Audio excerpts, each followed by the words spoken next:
Hello everybody and welcome to the United Stand. Manchester United draw 1-1 with Rayo Vallecano in their final pre-season game, and I suppose the big things to discuss: 1, Ronaldo; 2, how are we ready for the season? How has pre-season been? What's the team going to be against Brighton? And what have we learnt over the last few weeks under Erik ten Hag? And I think that, look, one thing that really jumps out to me is across the whole pre-season play, and I'm probably going to bore people straight away, is sign some bloody players.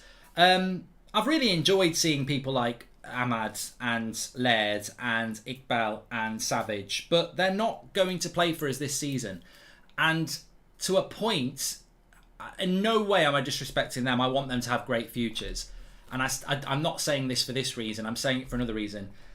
After 4 or 5 games of seeing them play, it suddenly dawns on you how bad this summer transfer window has been, because those lads aren't ready to play.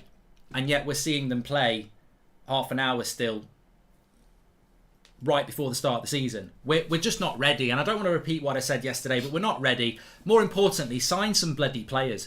We're just not ready for the start of this season. And it's becoming more and more clear. And what also is happening is that I'm noticing in the second half, we're falling off. We're falling off a lot in the second half. Fred's the prime example against Villa and Atletico Madrid, but a lot of players are doing it. We're good in the first half, and in the second half we fall off. Now, a little bit of that is because there's a lot of changes that happen, but not in the first 15 minutes of the second half they don't. And I thought, Eriksen fell off a bit in the first 15 minutes of the second half. Now, that could be fitness levels, etc. But what it means to me is that we're not ready. Physically, I don't think we're ready. Some of these players, Ronaldo only played 45 minutes. Lissandro and Christian only played 60 minutes.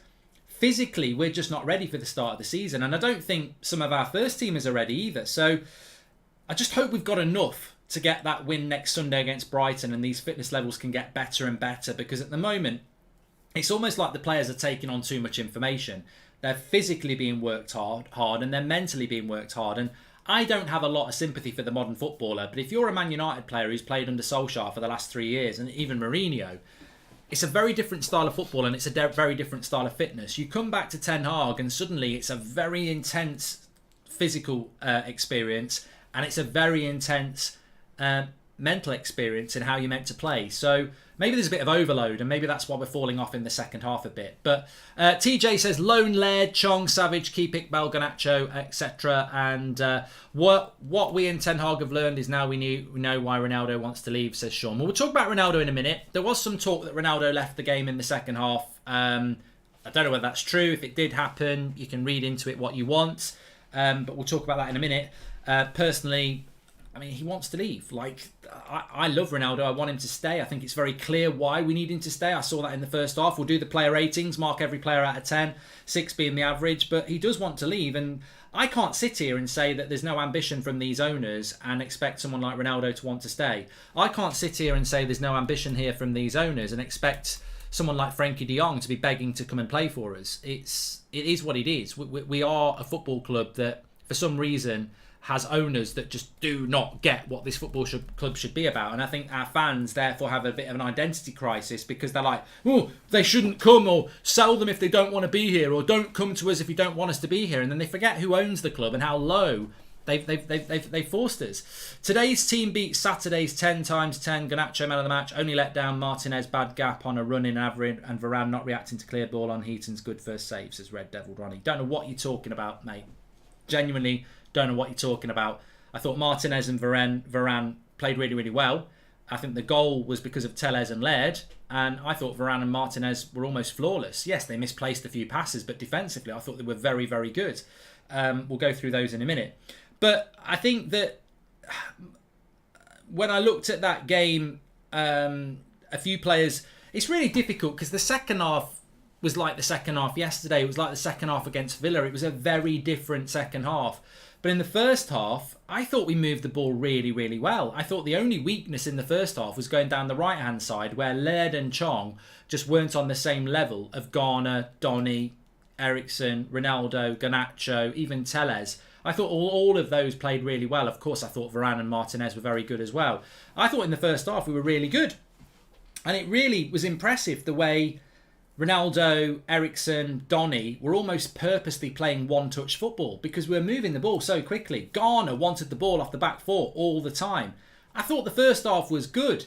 The problem is, it's like anything, isn't it? It's like the first half of a movie when it ends badly. You forget the first half because you're left with the more recent event. And the second half wasn't great. It was okay in bits, but it wasn't great. But I still think the first half was good.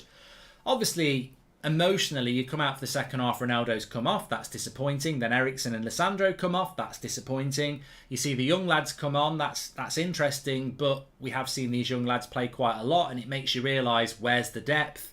So, look, I think in summary, pre-season has been, from Ten Hag's point of view, good, but he is working with a limited squad. And that limited squad has been talent and also depth. We still haven't got the signings we need to get in. The signings he has got aren't ready. Martinez has only played 60 minutes. Eriksen has only played 60 minutes. So when you're talking about that game against Brighton, I think what we also have seen from Erik Ten Hag is how meticulous he is. To nick the word from the watch-along, I think he's very meticulous. I don't think many people are going to dislodge people from that team yesterday. He played Ronaldo for 45 minutes and 45 minutes only. He played Eriksen for 60 minutes and 60 minutes only. And Lisandro Martinez for 60 minutes and 60 minutes only. He would have known how long those players were playing on Friday. And he didn't alter it to the minute they came off. He's meticulous. And I think he will look at next Sunday and go, I'm going to go with the players that have had a month of pre-season with me, because I know that their fitness levels and education of my system is better than people who've only been with me for a week or two.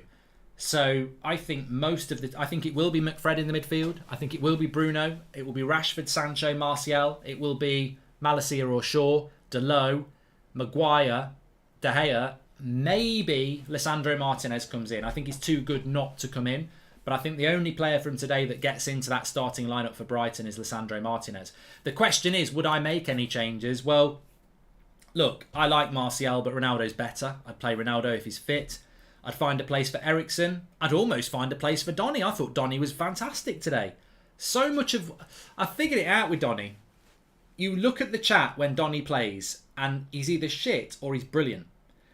And the reason that is because the people who think he's shit don't understand what he is. He's not going to run past 5 players. He's not going to shoot from 40 yards. And he's not going to crunch tackle somebody. So much of what Donny does is off the ball and very quick on the ball. It's first touch, it's movement, it's tracking runners. He's very good at keeping people out of the game who are off the ball. He's very good at tracking runners. He's very good at making runs. He's very good at one-touch passing. And I thought Donny played really well today. Really, really well. But there will be people who thought he was crap because they just don't really appreciate that what he does and maybe doesn't do the things that they value as being important in that role. Adding some balance to the Garnacho praise, I feel he could become a monster player if he releases the killer pass that split second early. Are you worried for the start of the season? That's from Neba and ISO. I'm not worried. I still think we will beat Brighton and Brentford, but it might not be pretty. Hi Mark, do you see Ronaldo left from the locker room at half-time? Do you think he had an argument with Ten Hag? I love him so much. It's sad our best player isn't happy with our club, says Vikrant. Look, I will talk about Ronaldo in a minute, but I want to focus on some of the more positive things. So I spoke about Donny there. I just want to talk about Garnacho. Now, we can all get carried away. Tellez got that goal for us, basically. It was a tap-in from Ahmad from a good shot from Tellez. And some people were saying, I like Tellez. I think he can challenge Shaw and Malacia. And I said, no, he can't. Going forward, he's good. Defensively, he's a bloody nightmare. And we saw that last year under Rangnick. The goal we conceded, Tellez has got 2 people to mark. One of them goes wide right. One of them's running towards the goal. He covers the one on the right and gives the shot on goal that leads to the goal. Defensively, he ain't up to it. Garnacho... I like Garnacho. He's going to be a baller. We need to pin him down on a long contract. I like the fact that Ten Hag finally gave him a start. What things I like about Garnacho, he knows when to run and he knows when to pass. And he also knows how to run and how to pass. I agree that sometimes he's got to learn to play the pass earlier. But at least he knows how to play the pass. For a teenager to know how to pass and run the ball, we've got people in their 20s who don't know when to pass and when to release it and when to run with it. And the fact that a teenager knows that and can do it against a decent side today, he has got a very good future. With a coach like Ten Hag, he's got a really good future. because it's football intelligence, and not every player's got football intelligence, and he has got it. He can pass and he can dribble, and he's tenacious as well. He can put a tackle in. So I think he's a very, very exciting player. I think the question for Garnacho is, will he go on loan or will he be part of the team? Look, whatever happens with Garnacho, whatever happens with James Garner, and I liked James Garner's performance, by the way. Some people said he's no better than Fred or McTominay. I think he is, simply because he commands the ball. He wants the ball. He takes the ball. And he does keep it simple, but he'll get better and better at that. He's still very young himself. I like Garner. I like Garner better than McTominay because he wants the ball and he conducts the play. We haven't got somebody who does that. Matic was very good at it. Nobody else could do it. So the question for me with Garnacho and Garner is, do we keep them or do we loan them? Because both of those players could play in the Premier League this season, but they're probably not going to start for us. So if somebody said Garnacho can go and play regularly for Southampton and Garner can go and play regularly for Brighton, I'd probably let them go, because if we buy De Jong and Anthony, we're covered anyway. And I think that's what we need to do. But those two players for me are very exciting. Laird in the second half was fantastic. Well, I'm glad you said that, Flawless Football, because I didn't really rate Laird in the first half. But I've got to say, in the second half, he did get better. Positionally, I think he's very suspect, but he's got good recovery pace. And I know people want to give Chong pelters, but remember, these are young players. And whether they're good enough or not, plenty of players have been not good enough for United, and we've wished them all the best. And whether Ethan Laird or Chong are good enough to play for United, and I think in the case of Chong, we'll talk about that in the player ratings. But in Ethan Laird's case, there's something there, and maybe Ten Hag can bring it out of him. But I don't think abusing young players or saying their shit helps them. Really, I don't. Thoughts on Ronaldo pictured leaving before the 90, says DJ. And hi Mark, all the things you've been saying of us not being prepared with signings and with form was right. The Glazers really did it again, says CR7 man. Yes, and I absolutely agree with that. I think that I'm so excited about what Erik Ten Hag does. Yes, he's meticulous, but that is a positive. You know, somebody said it on the watch along. He's always talking to the subs. He's always talking to the players. He's always on the touchline. We had managers who used to sit there with an iPad like they were ordering off Just Eat. Like, it was boring. And Ten Hag is meticulous, and that will have its flaws, but also it will have its major benefits. I'm all in with Ten Hag, and I think most of our fan base is, but I'm fed up with the board, and I really do not think, I just don't want to go down that path tonight, but I really could get very angry about the preparation for this season. It's abysmal preparation. The inability to sell players, the inability to sign players. Look, even Eriksen and Lisandro Martinez are doubtful starters for Brighton because we didn't get them in soon enough. Forget De Jong and Anthony, they may never come. But we didn't get them in soon enough. And whilst we're live, David Ornstein says that Chelsea are going to sign Dumfries. This is the right back that Erik Ten Hag wants. This is the right back that Erik Ten Hag told Man United about in May. We won't get him because they haven't got rid of Wan-Bissaka yet.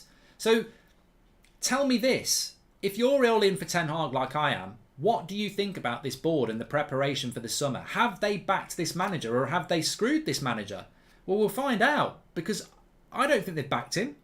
Dumfries, if he goes to Chelsea, that's one player they didn't get. Darwin Núñez is another one. Timber is another one. We don't know what's happening with De Jong and Anthony, but they're not going to be here for the start of the season. So that's 5 players that he wanted that he hasn't got for the opening game of the season. And that's got to fall on somebody's toes, and I don't think it falls on his. Admittedly, it's not a fair comparison at all, but do you think Garnacho, Iqbal and Savage end up being our class of 92? Billy, I'd love it. I'd love it, but we might be stretching a bit there. I really enjoyed the last 30 minutes with all the youngsters on the pitch, says Dejan. I enjoy watching the youngsters play for Manchester United, but it's not going to help us this season, is it? They're not ready. Chong is soon 23. I think it's time to sell him and wish him well. We'll talk about Chong in a minute, Nicholas. No love for Ahmad. Think he can be a good option. Always manages to make an impact and seems like a match day player, says International. We'll talk about Ahmad in a minute. My issue with Ahmad is that I have followed Ahmad's career since he came to United because I remember speaking to Fabrizio when we got him from Atalanta, and he was saying what a great player he is. So I was very interested to see what happened with Ahmad, and I kept a strong eye on Ahmad when he was at Rangers last year, and he didn't do well. It's a big season for Ahmad. I thought he did. I thought he had a good 45 minutes, but he's not a striker. Like, he's not a striking option. He's just not got the build to play up front. So Where does Ahmad actually play? I'd love him to be a success. No, so that's what my thoughts are on that. Tellez, Laird, Chong, Donny and Varane, only 5 who played the full 90. I can see 4 out of the 5 leaving. Donny is very poor off the ball. Even Garner is better, says George. George, I'd say I just don't think you've analysed the game in the way that I've analysed it, George. And I'm not saying the way I've done it is better, but I think people are looking for Donny to do things that he's never going to do and then missing the good things that he does. If Chelsea get Dumfries, I would be disgusted. He's going to be the best right-back in the world. Remember this, says Mandor. Ronaldo leaving before full time. I love him, but have some respect for the club that made you, says Jay. I'm going to talk about that now. Garnacho reminds me of young Giggs, loses the ball a lot, but confident, smart, and you can see the talent, says Sean Finity. Do you think Palestri will have a chance under Ten Hag, says Pablo? I don't think they're all going to get a chance. I know people bring this up when he plays, but Hannibal, what do you think of his future, says Lit. I mean, he's another one, probably needs a loan. Kevin, welcome to the Members Club. So let me just talk to you about Ronaldo very quickly. We're going to do the player ratings in a minute. Mark every player out at 10, 6 being the average star for your man of the match. So apparently Ronaldo left early in the second half. He was only ever going to play 45 minutes. I don't know whether it's true or not that he left. But, I just think that you cannot move away from the fact that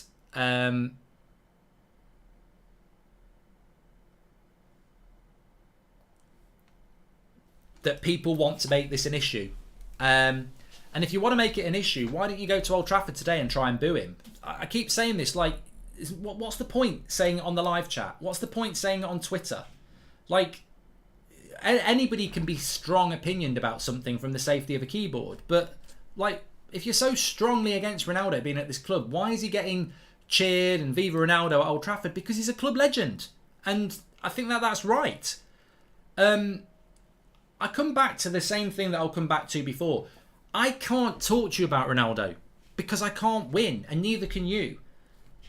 I know what I'm going to give Ronaldo in the player ratings in a minute, and I know some people will give him a 3 and some people will give him a 10 because Ronaldo is just basically Ronaldo. Some people absolutely love him and some people want to kick him.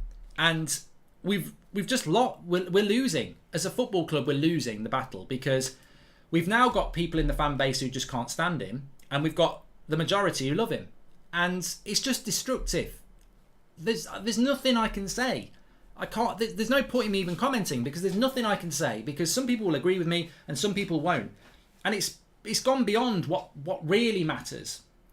We've got no forwards. Ronaldo is one of the best forwards in the world. And I agree with Eric Ten Hag. He is desperate to keep him at the club because a player like that will make us a better team. And you can buy Sesko and you can buy Jonathan David and you can buy whoever else, but they're not going to be Cristiano Ronaldo. And you've got to try everything you can to keep a player like that at the club because we haven't got enough quality as it is. And this is why he wants De Jong. And this is why some people are like, why is he obsessed with De Jong? Why doesn't he go and get Ruben Neves? Because he wants De Jong. De Jong doesn't want to come to United. We all know that. But I want him to come to United because it's what Ten Hag wants. And we need quality players like that. So, trying to take the emotion out of it, of course I understand why people want Ronaldo to leave. Of course I understand why people are not happy that Ronaldo's left in the second half.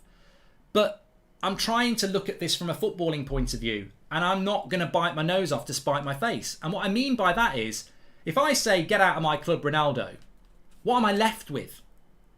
I'm left with the football clubs that's full of shit and not good enough. And I'm basically saying, one of the best players we've got, go, we don't need you. Well, we do. And I may as well, if I'm going to say that, I may as well say, fuck off, Frankie de Jong. I don't want you at our club. We're going to pay you stupid wages and you don't even want to be here. Fuck off. But again, he's so good and we've got McTominay and Fred in our midfield. So I'm not asking you to agree with me. I don't want you to agree with me. That's not what I'm saying. I'm just trying to give you the counter argument because some of you are so passionate. Oh, I don't want De Jong and I don't want Ronaldo. It's disrespectful. I'm United and all this. Fine. But you've got to understand the other side. And the other side for me is I desperately want Ronaldo to stay and I desperately wanted to sign De Jong. And I may end up with pie on my face on both of them.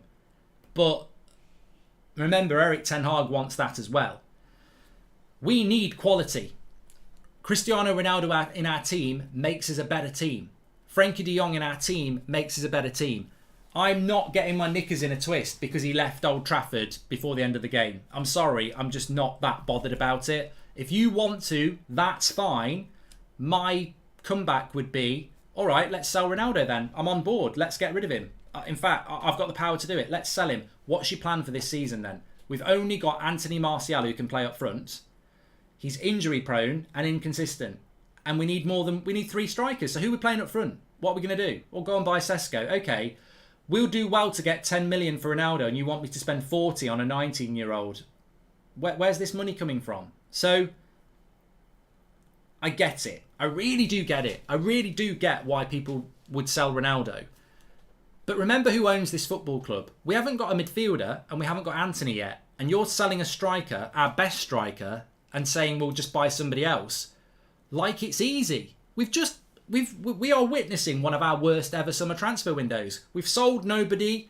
Every signing we've done has been long and laboured. We've got no midfielder for the opening game of the season. We've got very little in the attack. And you want me to sell our best player and replace him? Well, when am I going to do that? When I'm still trying to do De Jong, Anthony and sell players. It's not ideal, but I think the least disruption, the better. But what I will say is, completely honestly, if I'm Cristiano Ronaldo and I want to leave United, maybe I am going to fall out with Ten Hag and walk out. Maybe that's the best way for me to get out of this club. Maybe the best thing I can do when I've been told I'm not leaving is fall out with the manager and make him want to sell me. So look, maybe that is what is happening, but it's not going to make me change my mind. We are better off with Ronaldo and we are better off with De Jong. And we are so bad as a footballing side, I'm not going to turn my back on quality like that just because, no one's bigger than the club. We need quality. If you want no one's bigger than the club, let's carry on picking McTominay in the midfield and players like that who just aren't good enough but will run and run for the club. You need quality.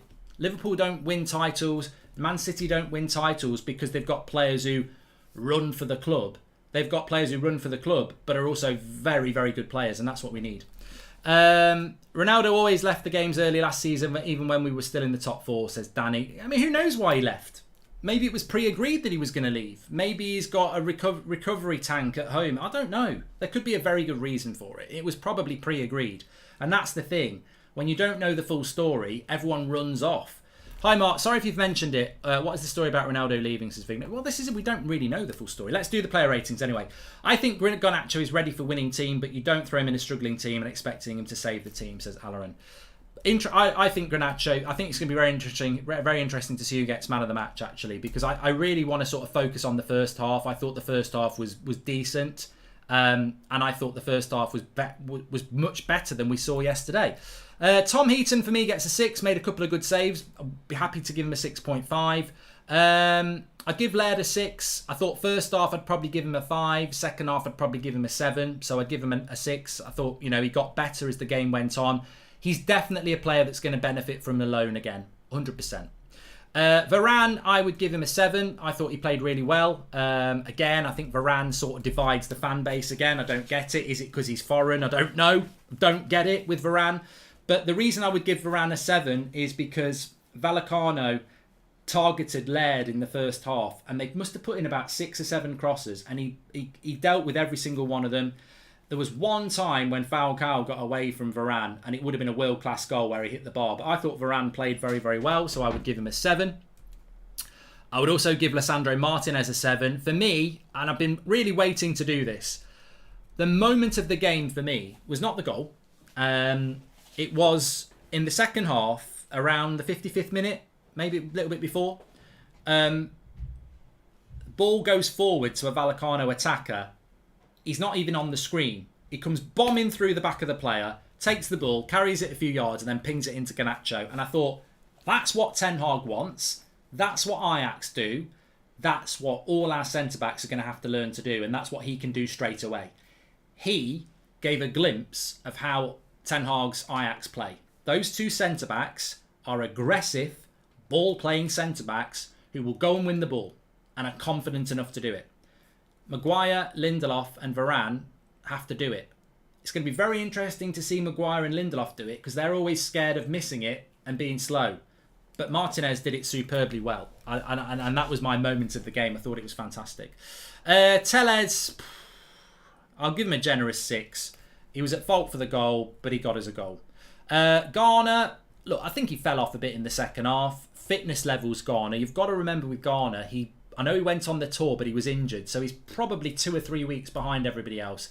Really good first half.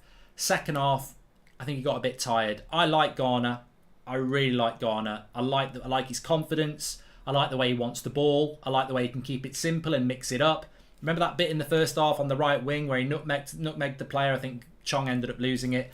So I'd give him a nice steady 6.5. But I can't give a 0.5. Donny, for me, I thought he was our standout midfielder. I would give him a 7. Again, I understand why people wouldn't do it. But I guarantee if you went back and watched that game again and watched Donny van der Beek and took on board these 3 things, the things that Donny does well is knit the play up with one-touch football, track runners off the ball and make intelligent runs, and also presses really well. If you're looking for Donny to shoot from 30 yards in the top corner, skip past 2 or 3 players or make crunching tackles, that's not what he's in the team to do. I thought for what Donny does, I thought he was really good today. I'd give him a 7, but there'll be people who give him a 4. There'll be people who give him an 8. But I thought Donny was very, very good today. A lot of people in the chat are saying easy 8, 7.5. Some people seem to get what he is, and some people probably don't realise what he is. But I think I've probably gone a little bit low with a 7. I thought he was really good, but as you can see, 6.2. 6.5 for Eriksen for me. Yep. Again, I thought in the first half you're talking about him benching Bruno, but fitness levels clearly hit home. He tired at the end of the first half, and it continued into the second half.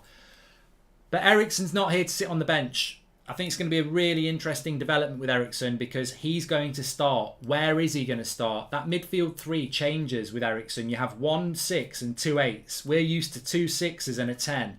2 holding midfielders and an attacking midfielder in Bruno. When Eriksen's played, we've played with Fred or Garner and then Donny and Eriksen. We're going to play, I think, in the midfield with 1 holder and 2 8s. And I'm excited about that because I'm bored of 2 holders and 1 attacker. So... I thought Eriksen did well, but fell off a little bit. Look, I'm going to be generous and give Chong a 5. I love Chong. I really thought he was going to be something special a few years ago. He had a bad knee injury. I think he's a championship player. I don't think he's a Premier League player. And I think we should probably move him on. But he's had a good look at him. There is a player there, but not at this level. And I wish him all the best. And I think that's the way to go with Chong. Nothing more that needs to be said. Garnacho, 7 for me. I thought it was a very impressive first appearance of the pre-season. I like the way he carries the ball. I like the way he passes the ball. He puts a tackle in. He's got talent. And if he can avoid injury and get the right development plan, which I trust Ten Hag to do, we've got a baller there. And I'm really excited to see what he can do. For 45 minutes, I'd give Ronaldo a 7. Again, I just don't think you just can't, people will be giving him a 4 because they can't stand him, a 3, or he left early. He was only ever going to play 45 minutes. He should have scored the chance that Donny gave him. First 45 minutes of pre-season, there was 2 ridiculously good passes. One to Garnacho, and I think the other one was to Donny from about 40 yards. Lovely one-touch football, link-up play. I thought he played really well. I thought he played really well. I'd give him a 7, but... I don't think you can observe Ronaldo at the moment because there's too much emotion involved and everyone either loves him or hates him, and I think it's a sad situation. Ahmad, probably give him a 6.5. Yeah, I agree with that. Took his goal well, put a lot of effort in, nearly won a penalty. Think go and get yourself a good loan, lad, really. That's what I would say about that. We spoke about Ahmad already.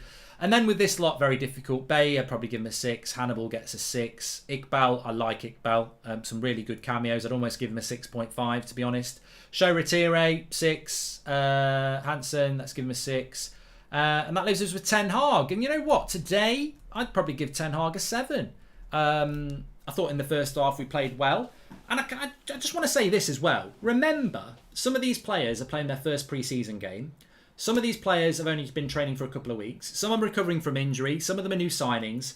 That team yesterday has been training together for 3 or 4 weeks and played 4 or 5 games.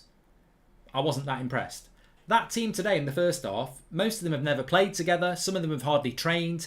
and they showed real fluidity. That was like the Liverpool game. Like, these players haven't played together. So remember that. I know it's hard to do that because we're so used to... This is our however many pre-season game. But for a lot of those, it was their first pre-season game. So I actually think Ten Hag deserves a bit of credit. I thought the team in the first half looked like a Ten Hag side at times. We fell off in the second half with the subs and the fitness levels. And that was to be expected. But I thought he got it right. I like his passion. I like his meticulous nature, and I'd give Ten Hag a 7. Who I'm going to give man of the match to? It was close. I was going to give it to Donny, but I am actually going to give it to Garnacho because I think we gave one to Iqbal. I thought Varane and Martinez were very good. You know what?